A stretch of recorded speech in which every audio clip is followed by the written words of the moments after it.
A cultura do jejum, Luciano Subirá, capítulo 11. A forma de jejuar.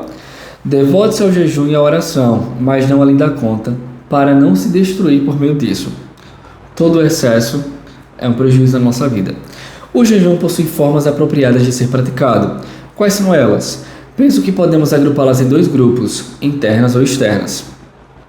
As formas internas envolvem tantas motivações que estão por trás da nossa decisão de jejuar, como também as atitudes corretas a manter durante o exercício dessa disciplina espiritual. As formas externas são de ordem prática e estão relacionadas com questões fisiológicas, abrangem a maneira como nos preparamos para entrar no jejum, como conduzimos e também como finalizamos. Abordarei imediatamente as formas internas e depois tratarei das formas externas.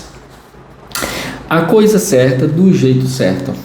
Primeiro, embora seja um mandamento que nós precisamos jejuar, nós precisamos ter a motivação correta, com o objetivo principal de buscar a Deus. Não apenas de uma forma aleatória, ou eu vou fazer e a gente não para buscar o Senhor. Os judeus, nos dias de Isaías, faziam o seguinte questionamento ao Senhor: por que jejuamos se tu nem notas?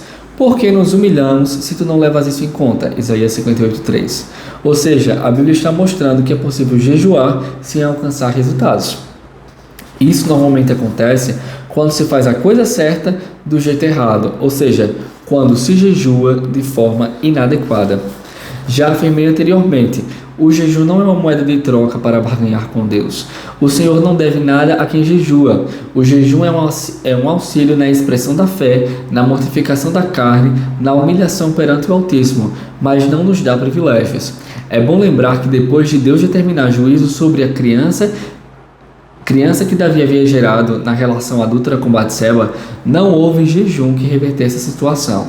Ele passou 7 dias jejuando, e quando ele soube que a criança tinha morrido, ele se levantou e comeu.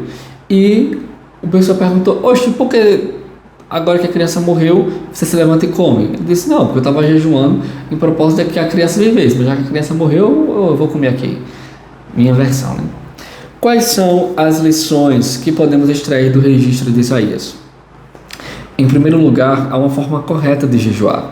Se não procedermos adequadamente, o jejum não terá eficácia alguma.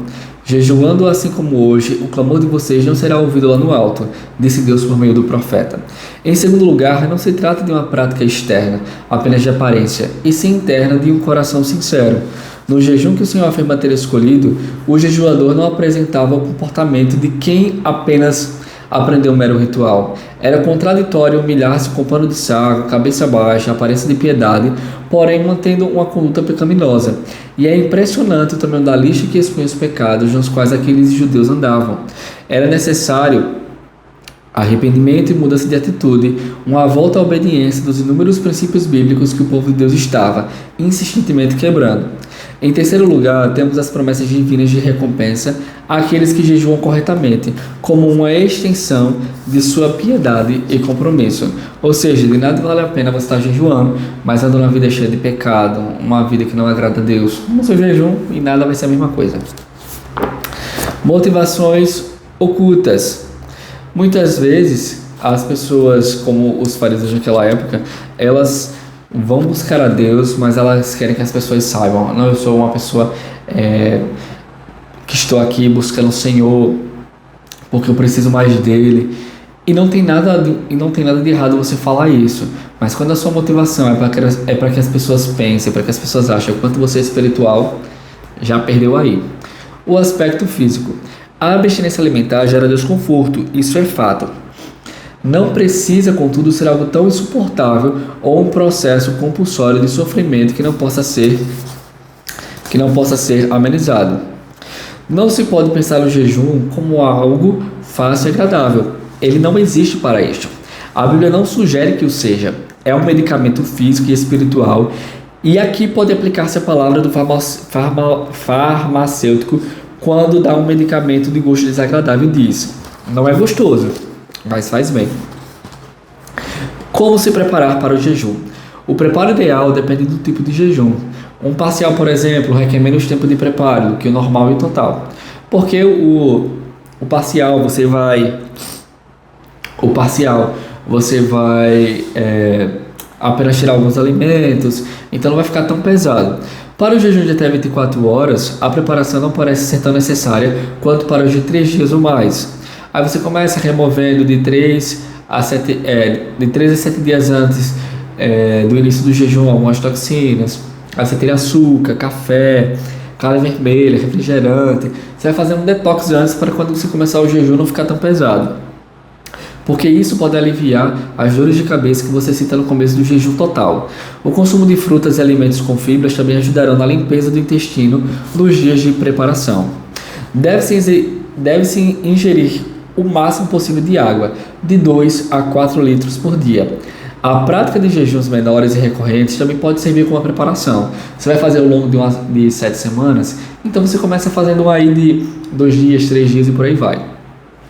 Antes do meu primeiro jejum de 40 dias, eu fiz, antes de saber que jejuaria, uma dieta rígida de 40 dias. Então se pode dizer que meu corpo estava bem limpo. Ainda assim, fiquei mais 2 dias ingerindo apenas suco detox antes de começar oficialmente meu tempo de consagração. Não tive absolutamente nenhum tipo de desconforto. Como se conduzir durante o jejum? Algumas pessoas falam que, olha, se você vai ficar no jejum, tem que ficar o tempo todo orando. Mas ele falou que nem sempre tem que ser assim. Você pode retirar um momento para orar e tudo mais. Não gosto de estabelecer regras. Só se faz jejum isolado, só se faz com um ritmo de vida mais próximo do normal, não é uma maneira única e exclusiva. Jesus foi guiado pelo Espírito a ter aquele tempo no deserto. Eu fui guiado a fazê-lo todas as vezes como parte de períodos entre as viagens que eu fazia. Pense, no entanto, que o ideal é que se tenha bastante tempo para Deus. E para isso você precisa organizar o seu tempo e suas prioridades. Por mais que você não vá sair do seu trabalho, você não tenha esse tempo todinho, mas você precisa ter esse tempo para Deus. É organizado. Como encerrar o jejum? Devo orar para entregar o jejum? E eu costumo responder rindo. Sempre devemos orar antes de qualquer refeição. Por que não o faríamos a entregar o jejum? Às vezes, deparo-me com preocupações exageradas. Pastor, esqueci de orar antes de entregar o jejum. O que faço? Eu digo, ore depois que já comeu. Alguns chegam a questionar se perderam o jejum por não terem orado no término. E isso é uma tolice. A entrega do jejum, especialmente os prolongados, requer cuidado e paciência. Valnice adverte: é mais fácil começar um jejum prolongado do que sair dele. A arte de quebrar um jejum está no método para trazer o corpo de volta às suas forças e o aparelho digestivo à sua normalidade da forma mais gradual e rápida possível. Porque se você voltar já comendo uma buchada, já comendo cuscuz, tudo pesado aí, ai meu filho, aí você vai parar no hospital. Não parou fazendo jejum, mas parou na quebra. Meu ponto é, você sempre deve ser cauteloso aos finais de jejuns prolongados, e a cautela deve durar no mínimo pelo mesmo período do tempo que durou o jejum.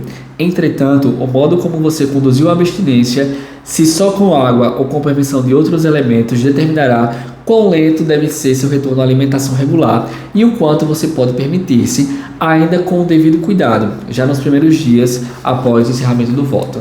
E é isso aí, pessoal. Sejam abençoados na prática da palavra. Valeu, parceiro.